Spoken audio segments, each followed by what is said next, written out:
शुभ सकाळ पिलामाने आज टॉपिक गोटे गुरुत्वपूर्ण विषय को नहीं आलोचना करवा।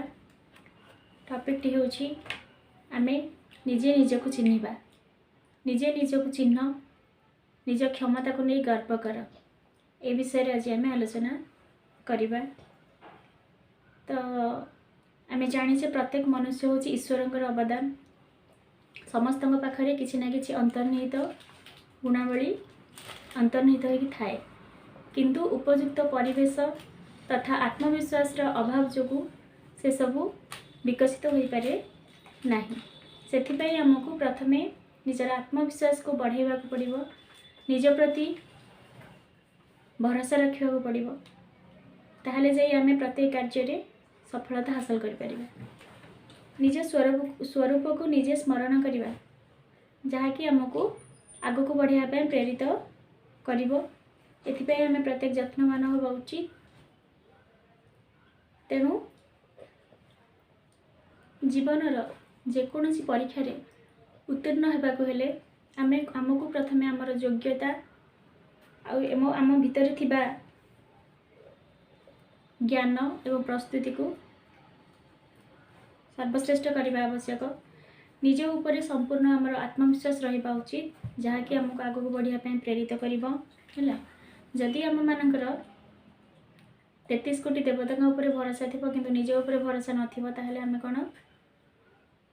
कौन सी कम कर केवल तो भगवान को छाड़देले जे आम सब किसी संभव हो नुहे। से निजक कर्म करने को पड़ो, कारण आम जाचे कष्ट कले ही कृष्ण मिले। कष्ट करना जदि आमको फल कौटू मिल, से आमको परिश्रम करने को पड़ो। वर्ष सारा परिश्रम करवानी, परीक्षा टाइम को परीक्षा पूर्व दिन दिने 2 दिन पढ़ी परीक्षा देते तो आम सफल हो पारानी ना। से आमको कंसिस्टेंसी दरकार एवं डेडिकेशन ही पढ़ाई पड़ो। आजिकल परीक्षा को नहीं बहुत गुजब देखा जाउछि। ये क्वेश्चन प्रश्नपत्र पूर्व प्रकट हो जाउछि, विभिन्न प्रकार गुजब देखा मिलूँ। ए सब गुजब ठारू निजक दूरे रखंतु, परिश्रम कर चलतु। जदि आमर प्रस्तुत ठीक उपाय ताहले आमको कौन सी असुविधा मोर हम ना। आम जेकोसी परीक्षा मध्य उत्तीर्ण हो पारिबा, से जीवन परीक्षा हो बा कौन सी श्रेणी परीक्षा हो थाउ बा कौन सी कॉम्पिटिटिव परीक्षा आम प्रस्तुत हो से परीक्षा हो थाउ। से आमको 100 ରୁ 100 पूरा डेडिकेटेड हो पढ़ा पड़ो, निजर लक्ष्य स्थिर करने को पड़ो।